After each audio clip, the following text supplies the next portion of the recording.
I'm Joey Blanco with RWB Realty Group, and in today's video, we're going to be talking about home warranties. As you'll come to find out over the course of this video, I'm not a huge fan of home warranties, and if you've seen any of my YouTube shorts, you already know that. However, I'm going to try to go over some of the things that you should know because sometimes when you purchase a home, the seller will offer a home warranty. And as you know, in one of my YouTube shorts, I prefer to get the credit and put it in my savings account, but you may decide to try it. Home warranty is typically good for a year, and if the seller is going to pay for it, you may figure, why not? Let's try it. So we're going to talk about it. Okay, let's get into it. So I do have some notes here and up on the screen. I'm trying to make eye contact with the camera, but just in case, that's what I'm doing. So what is a home warranty? A home warranty is kind of like an insurance policy. But it's an insurance policy that covers specific things in your home. Typically,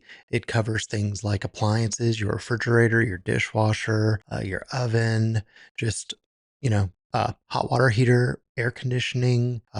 Some home warranties will even go as far as limited coverage on the roof.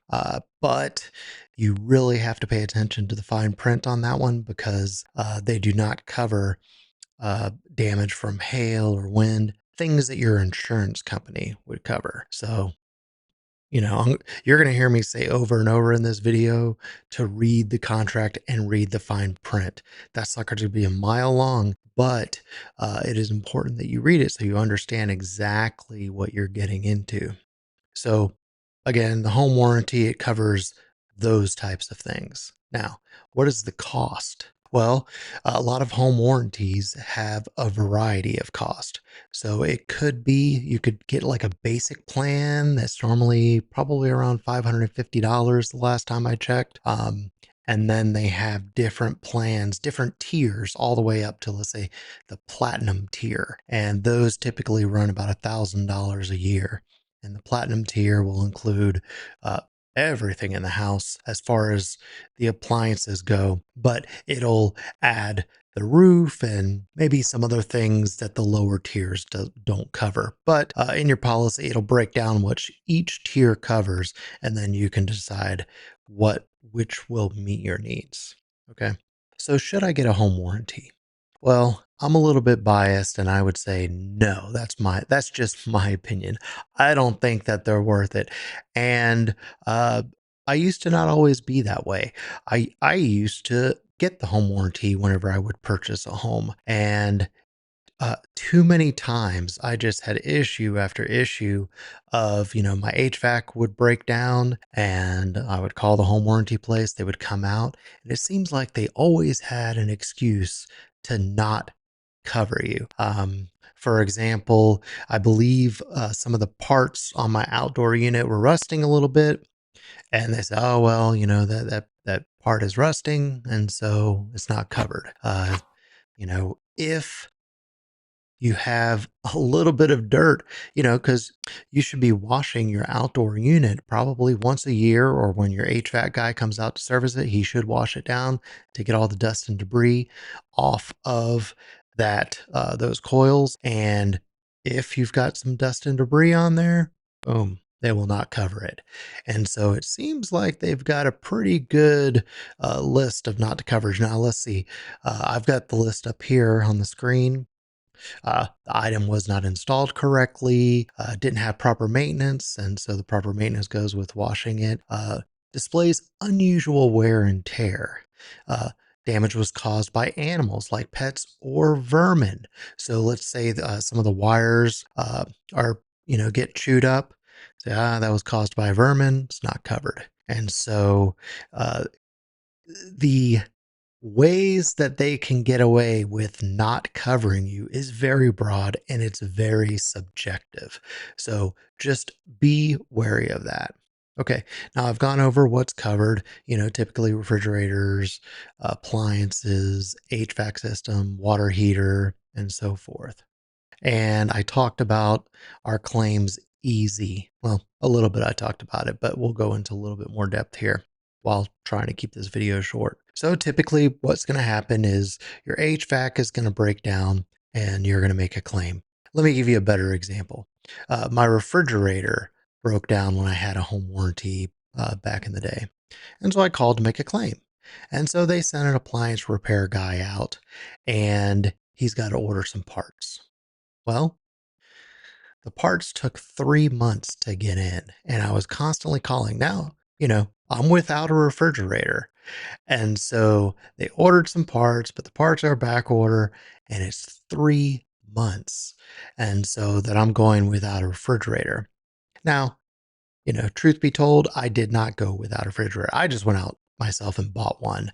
After about a week, I said, enough is enough. I went out and bought one. I took the refrigerator that was down for the count and I put it out in the garage while still maintaining that claim. But I couldn't be without a refrigerator and I didn't know how long it was going to take. And I certainly didn't know it was going to take 3 months, but that's how long it took.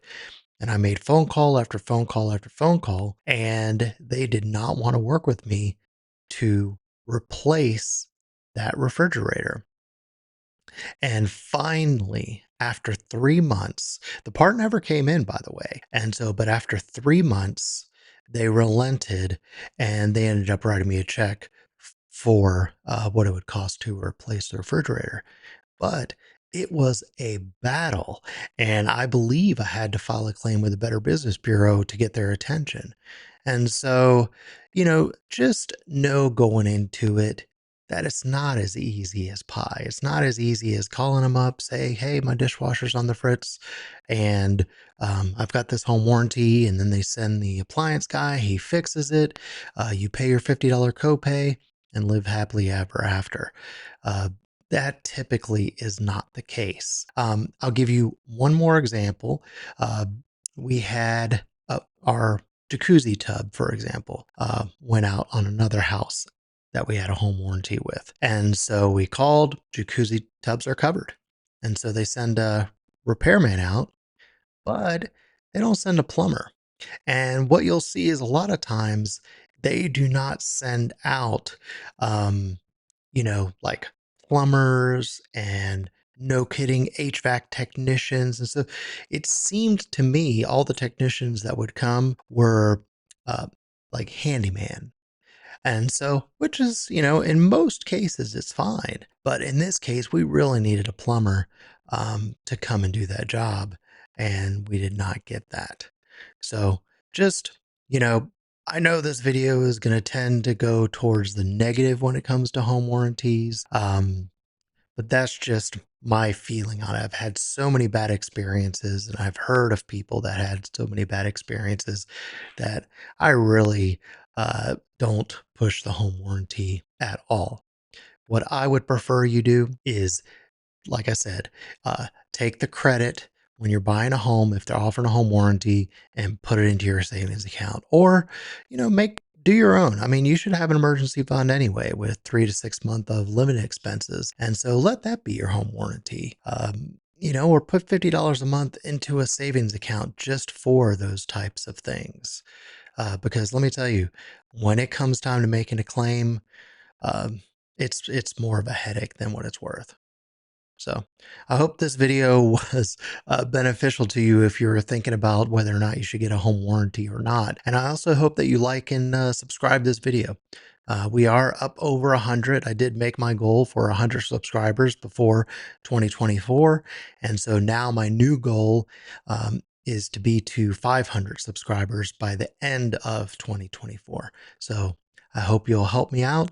And as always, if you're in the market to buy or sell a home, please give us a call at RWB Realty Group. We are brokered by Real. We would love to help you. Thank you.